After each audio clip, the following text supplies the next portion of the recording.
TDP అధినేత చంద్రబాబు నాయుడు ఒక సమావేశంలో మాట్లాడుతూ జగన్ భూ హక్కు గురించి, ఈ జగనన్న భూ హక్కు అనేది ఇది ప్రజల నుంచి తీసుకున్న సొమ్ముతో ప్రజలకే ఇస్తున్న హక్కు, ప్రజలకే ఇస్తున్న ఒక హామీ. దీన్ని జగన్ ఏమన్నా తన ఇంట్లోంచి ఇస్తున్నాడా, తన అమ్మ మొగుడు డబ్బులతో ఇస్తున్నాడా, లేకపోతే నానమ్మ మొగుడిచ్చిన డబ్బులతో ఇస్తున్నాడా, అమ్మమ్మ మొగుడిచ్చిన డబ్బులతో ఇస్తున్నాడా, జేజమ్మ మొగుడిచ్చిన డబ్బులతో ఇస్తున్నాడా?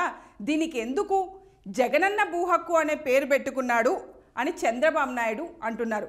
దీనికి కౌంటర్గా వైఎస్ఆర్సీపీ కార్యకర్తలు ఇంకా జనాలు కూడా అప్పట్లో చంద్రబాబు నాయుడు అధికారంలో ఉన్న సమయంలో చంద్రన్న పెళ్లి కానుక అని చెప్పి ప్రజల దగ్గర నుంచి 430 కోట్ల పైగా ప్రజల ధనాన్నే తీసుకొని ఆ డబ్బునే చంద్రన్న పెళ్లి కానుక పేరుత కొత్తగా పెళ్ళైతున్న వాళ్ళకి గిఫ్ట్గా ఇచ్చాడు. దాన్ని కూడా ప్రజలు అడుగుతున్నారు, ఈ సొమ్ము మా దగ్గర నుంచే తీసుకొని మాకే గిఫ్ట్గా ఇచ్చావు కదా, దీన్ని కూడా ఏమన్నా మీ తల్లి మొగుడిచ్చాడా, లేకపోతే మీ నాయనమ్మ మొగుడిచ్చిండా, మీ అమ్మమ్మ మొగుడిచ్చిండా, లేకపోతే మీ జేజమ్మ మొగుడిచ్చిండా? మా సొమ్ము మాకే ఇచ్చుకొని నీ పేరు పెట్టుకున్నావు కదా. ఇప్పుడు జగన్ కూడా అంతే, మా సొమ్ము మాకే ఇచ్చి ఆయన పేరు పెట్టుకున్నాడు.